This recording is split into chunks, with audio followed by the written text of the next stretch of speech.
नमस्कार मित्र हो, मी गार्गी. माझ्या शब्द निरंतराच्या प्रवासात तुम्हा सर्वांचं मनापासून स्वागत. आज मी आपल्याला परिचय करून देत आहे एका सुंदर पुस्तकाचा, ज्याचं नाव आहे फॉरेस्ट बाथिंग. लेखक हेक्टर गार्सिया आणि फ्रान्सिस मिरालेस. माझ्या हातामध्ये या पुस्तकाचा मराठी अनुवाद आहे, जो केला आहे निलिमा करमरकर यांनी. या पुस्तकाच्या लेखकांनीच इकिगाई या बेस्टसेलर पुस्तकाचे लेखन केलेले आहे. तर फॉरेस्ट बाथिंग या पुस्तकाचा मूळ विषय आहे शिनरिन योकू, जी की एक प्रकारची प्रतिबंधात्मक उपचार पद्धती आहे. पुस्तकाच्या समर्पण पत्रिकेच्या पानावर या उपचार पद्धतीविषयी एक महत्वाची सूचना वाचायला मिळते. ती अशी: शिनरिन योकू ही एक प्रतिबंधात्मक उपचार पद्धती आहे. आम्ही प्रतिबंधात्मक या शब्दावर जोर देतो कारण ही पद्धती आजारपणाच्या बाबतीत अधिकृत वैद्यकीय उपचारांना पर्याय म्हणून वापरली जाऊ शकत नाही.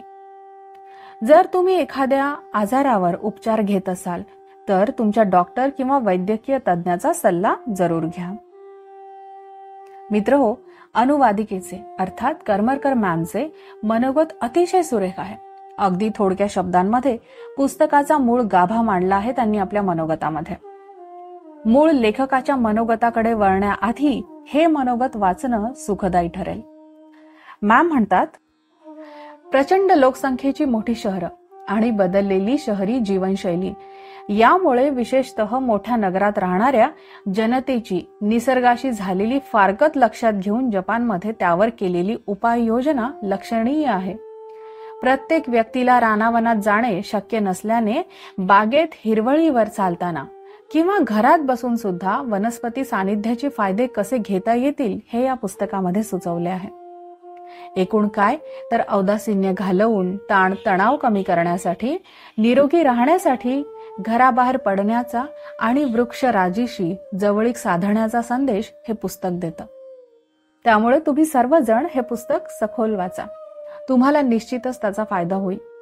चला तर मग सॅक अडकवा आणि निघा एखाद्या रानावनातल्या भटकंतीला. 6 विभागांमध्ये हे पुस्तक विभागलं आहे. मूळ लेखकाचे मनोगत आणि शिनरिन योकू या संज्ञेच्या विस्तारावर या पुस्तकाला सुरुवात होते.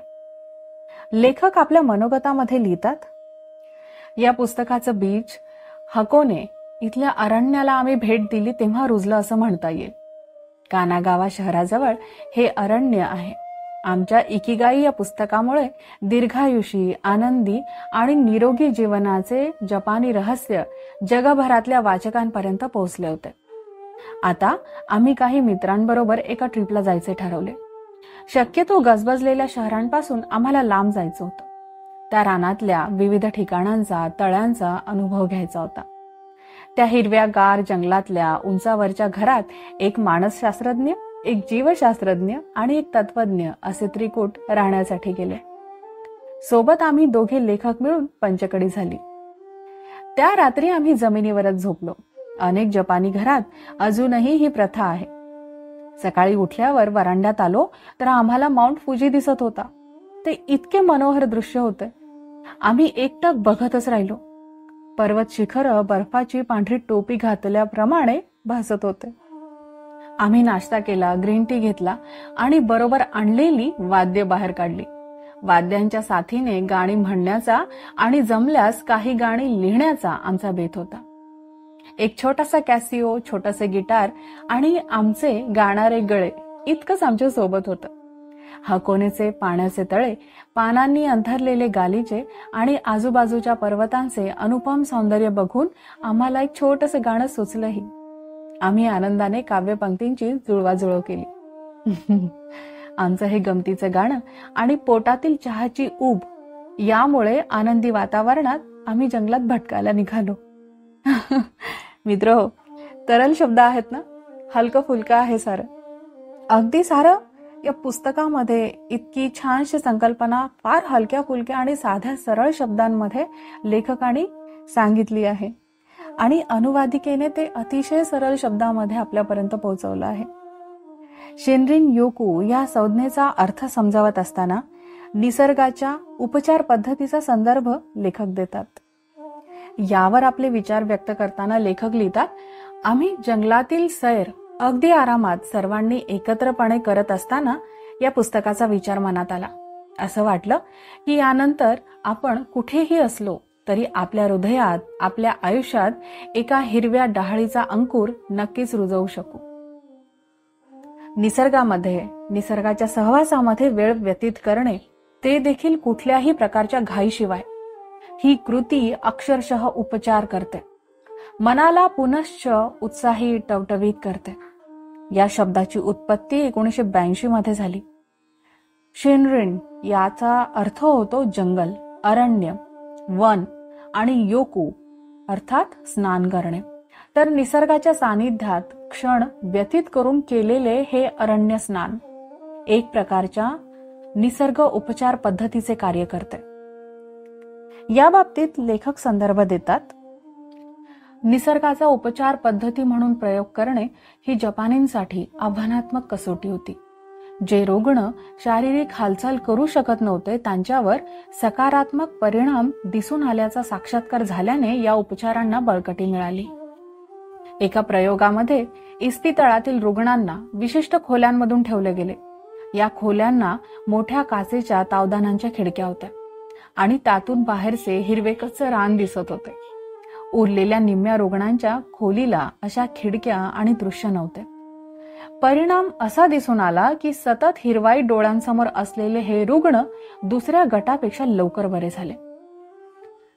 अनेक आरोग्य संघटनांनी अशा पद्धतीने बहुसंख्य शास्त्रीय प्रयोग केले.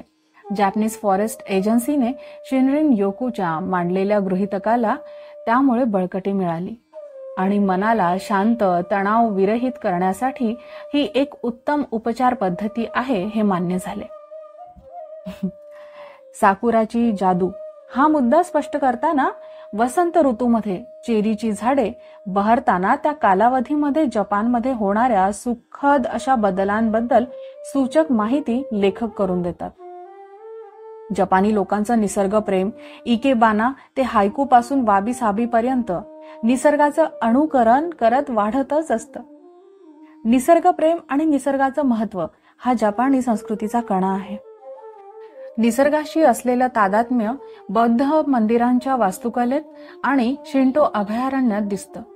ही लाकडात बांधलेली मंदिरं रमणीय भूप्रदेशाचं चित्र आहे असंच वाटतं.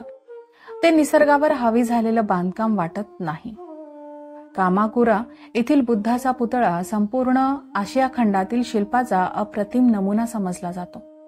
तिथून उजव्या हाताला वळून समुद्राकडे जाताना तुम्हाला वैशिष्ट्यपूर्ण इमारत दिसेल. या इमारतीच्या पहिल्या आणि दुसऱ्या मजल्याच्या बाल्कनी दिसतच नाहीत, कारण ती जागा बांधकामाच्या आधीपासून त्या जागी असलेल्या प्रचंड वृक्षासाठी राखून ठेवलेली आहे. असं वाटतं की जणू काही त्या मोठ्या फांद्यांमधून इमारत उगवली आहे.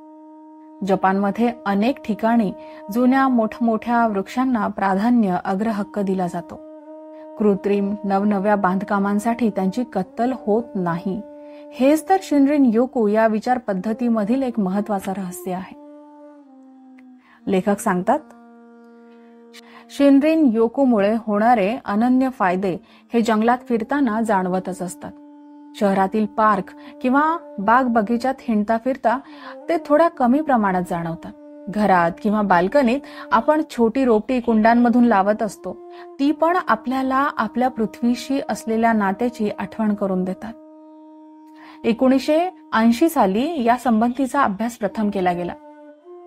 त्यानंतर अंदाजे 30 वर्षांनी Japanese society for forest medicine ही संस्था लक्षावधी लोकांना निसर्गाच्या सानिध्यात नेऊन त्यांचे सृष्टीशी नातं जोडण्याचा प्रयत्न करत आहे.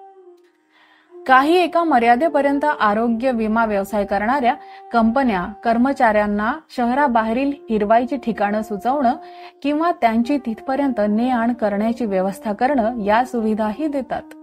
हेतू हा की डॉक्टरांनी आकारलेली भरमसाठ फी भरण्यापेक्षा हिरव्या पानांनी ओथंबलेल्या वृक्षराजीच्या सानिध्यात राहून शुद्ध आणि ताज्या हवेचे सेवन करून शरीरावर, मनावर होणारा सकारात्मक परिणाम पडताळून बघणं. मित्रहो, या उपचार पद्धतीमुळे मेंदू, डोळे, हृदय, पचन संस्था या सर्व संस्थांना स्वतःमध्ये आरोग्यदायी सुधारणा करता येते. रोगप्रतिकारक क्षमता वाढते आणि मनुष्य सुखी, निरोगी, दीर्घायुष्याचा मानकरी ठरू शकतो. पुस्तकाचा प्रथम भाग हरवलेले नंदनवन यामध्ये निसर्गाशी फारकत, शहरी जीवनाचा ताण, निळे प्रदेश, हिरवी शहरे या 3 विषयांवरती चर्चा केलेली आहे. तर या प्रथम भागामध्ये लिहिताना लेखक म्हणतात, इडन गार्डन येथे मानव हा निसर्गाशी जवळीक करून सुसंवाद साधून निवास करीत होता. निसर्ग चक्राचा ताल त्याने सहज स्वीकारला. पण जेव्हा शेताभोवती कुंपणं उभारायला सुरुवात झाली, पाळीव जनावरांमध्ये तुझे माझे व्हायला लागले, शहरांची वसाहत तयार होऊ लागली, त्यावेळी अनेक लोक जिथे सूर्यप्रकाश देखील पोहोचू शकत नाही अशा बंदिस्त टिचभर केबिनमध्ये राहू लागले. औद्योगिक क्रांतींमुळे झालेली प्रगती म्हणजे शहरातील लोक दिवसभर कारखान्यात काम करून विश्रांतीसाठी मायक्रो अपार्टमेंटमध्ये वास्तव्य करू लागले. आज टोकियो, मॅनहॅटन, हाँगकाँग सर्वत्र हेच दृश्य दिसून येतं. अशा प्रकारच्या शहरातून उपलब्ध जागेचा अभाव आणि घरांचे वाढलेले अवाजवी दर यामुळे अनेकांना 10 चौरस मीटरच्या अपार्टमेंटमध्ये राहावं लागतं. लेखकाने या पुढच्या प्रकरणांमध्ये नैराश्य, वैफल्य यासारख्या ताणतणावांमुळे विकत घेतलेल्या मानसिक आजारांविषयी चर्चा केलेली आहे. शहरी जीवनाचा ताण हा विषय तर अगदी नेमकेपणाने मांडला आहे. मनोविकाराचा धोका, दडपणांचा अतिरेक, गर्दीत असून देखील एकटेपणा, हिरवाईचा अभाव आणि दुःखी अर्थात ग्रे रंगाची विपुलता, सामाजिक संबंधाच्या धारदार सरळ रेषा ही सारी शहरी जीवनमानाची वैशिष्ट्ये आहेत हे तुम्हा सर्वांना लक्षात आलं असेलच. लेखकाला ठामपणे असंही मत मांडावं वाटतं की हिरव्या रंगांमुळे होणारा फायदा या विषयावरील अभ्यासावरून असं सिद्ध झालं आहे की हिरवी झाडं, एवढंच काय तर हिरव्या रंगाची पोस्टर्स असली तरी देखील ऑफिसमधील लोकांचा तणाव कमी व्हायला मदत होते. लेखक सांगतात की उंच इमारतींमुळे मनामधली नकारात्मकता वाढते. लंडन सारख्या शहरात आज 400हून अधिक गगनचुंबी इमारती बांधल्या जात आहेत. अशा ठिकाणी राहून आपण आपले शारीरिक आणि मानसिक स्वास्थ्य कसे टिकवणार आहोत? यावर उत्तर एकच, ते म्हणजे पुन्हा निसर्गाकडे वळा आणि नियमितपणे बाथिंग इन फॉरेस्ट अर्थात जंगलातील हरित स्नान अनुभवा. मित्रहो, निळे प्रदेश, हिरवी शहरे हा विषय देखील अप्रतिम पद्धतीने मांडला आहे लेखकाने. सुंदर आणि मजबूत वृक्ष हा मुद्दा स्पष्ट करताना लेखक लिहितात, आपण जगाच्या पाठीवर कुठेही असलो तरी प्रत्येकाची निसर्गाच्या जवळ जाण्याची इच्छा असतेच. शहरातल्या आपल्या मुलांकडेच बघा ना, जरी ती कॉन्क्रीटच्या इमारतीमध्ये वाढली असली तरी शहराच्या बाहेर गेल्यावर किती आनंदून जातात. समोर एखादं झाड दिसलं की चटकन त्याच्यावर चढण्याची स्वाभाविक त्यांची प्रतिक्रिया असते. आपल्या सर्वांना वाटतं की मुलांसाठी एक ट्री हाऊस असावं. आजकाल अशा काही हॉटेल्स तयारही करण्यात येत आहेत. झाडांच्या फांद्यांमधून येणारी हळूवार वाऱ्याची झुळूक अंगावर घेत झाडावरच पडून राहण्याची कल्पना किती छान आहे नाही का? आपल्या भावसमाधीतून पक्ष्यांच्या किलबिलाटाने, पानांच्या सळसळीने जागृत होणं हा खरोखर शरीर आणि मन उजळून टाकणारा असा अनुभव आहे. UK नॅशनल ट्रस्टमधील पर्यावरण प्रेमी शास्त्रज्ञ पीटर ब्रश ते लिहितात, आयुष्यभर मी पक्षी निरीक्षण करताना पक्ष्यांचे आवाज, त्यांची गाणी म्हणजे मला माझ्या आयुष्याचा साऊंडट्रॅक वाटायचा.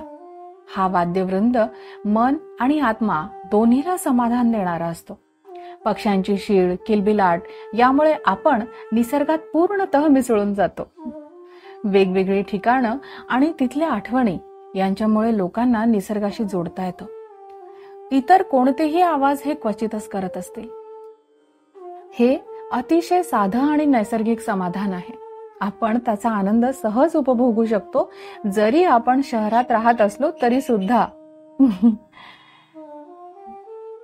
इडन गार्डन मध्ये पुनरागमन हा या पुस्तकाचा द्वितीय भाग.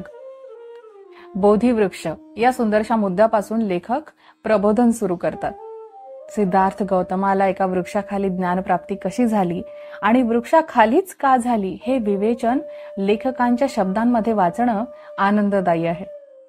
बहारींच्या वाळवंटातील 400 वर्ष पुरातन बाभळीचे झाड, कॅलिफोर्नियातील सर्वात जास्त जैविक भार असणारा जनरल शर्मन हा वृक्ष आणि मेक्सिकोतील मॉन्टेझुमा सायप्रस प्रजातीच्या टुले ट्री या वृक्षाचे खोड जगातील सर्वात मोठे आणि मजबूत असे मानले जाते. अशा या 3 वृक्षांबाबत लेखक म्हणतो की ही वृक्ष भेट देण्यासारखी आहेत आणि त्यांना भेट देणे हे आयुष्य सार्थकी लावणारी बाब असू शकते. मित्रहो, हाना साकाजिसान, मृत झाडाला बहर आणणारा एक वृद्ध, ही एक छानशी सुंदरशी कथा ही या पुस्तकामध्ये तुम्हाला वाचायला मिळेल. या जपानी लोककथेतील पात्र काल्पनिक असली तरी शिनरिक योकू या उपचार पद्धतीची सर्व महत्त्वपूर्ण तत्व समजावून देणारी आहेत. बांबूंच्या वनातील ज्ञानी या लेखामध्ये आपल्याला निसर्गाचा अंतरंग विश्लेषित स्वरूपामध्ये वाचायला मिळतं. सेल्टिक वनातील वृक्ष, थोरोचे साहस हे उपविभागही अतिशय उत्कृष्टरित्या लेखकाने लिहिले आहेत. पुस्तकाच्या 3ऱ्या भागात शिनरिन योकू मधील विज्ञान तसेच 4था, 5वा व 6वा विभाग यामध्ये शिनरिन योकूचे तत्वज्ञान, त्यांचा सराव व घराघरामध्ये शिनरिन योकू का असावं या समृद्ध उपचार पद्धतीचा आणि विचार पद्धतीचा आढावा लेखकांनी घेतला आहे आणि आपल्या समोर सोप्या शब्दांमध्ये मांडला आहे. मित्रहो, हरित वनातील स्नानाचे महत्त्व पटवून देणारे हे सुंदरसे पुस्तक वाचण्याजोगे आहे. जगप्रसिद्ध कीर्तीचे प्रसिद्ध लेखक हेक्टर गार्सिया आणि फ्रान्सिस मिरालेस हे सांगतात तसे भावनिक सकारात्मकता आणि सर्वसाधारण आरोग्य यामध्ये वृद्धी होण्यासाठी मानव आणि निसर्ग यांचे ऋणानुबंध महत्त्वपूर्ण आहेत. मला वाटतं ही प्रक्रिया तुम्ही सर्वांनी आधी नीट वाचून समजावून घ्यावी आणि नंतर अनुभव घेत ती अंमलातही आणावी. त्यासाठी हे पुस्तक नक्की आपल्या संग्रही ठेवा. मात्र आता मी थांबते. हा पुस्तक परिचय तुम्हाला कसा वाटला हे मला जरूर कळवा. आपण लवकर भेटू एखाद्या सुंदर लेखासोबत किंवा एखाद्या छानशा पुस्तकाच्या परिचयासोबत. तोपर्यंत आजच्या पुस्तकावर चिंतन करा आणि भरपूर वाचन करा. धन्यवाद.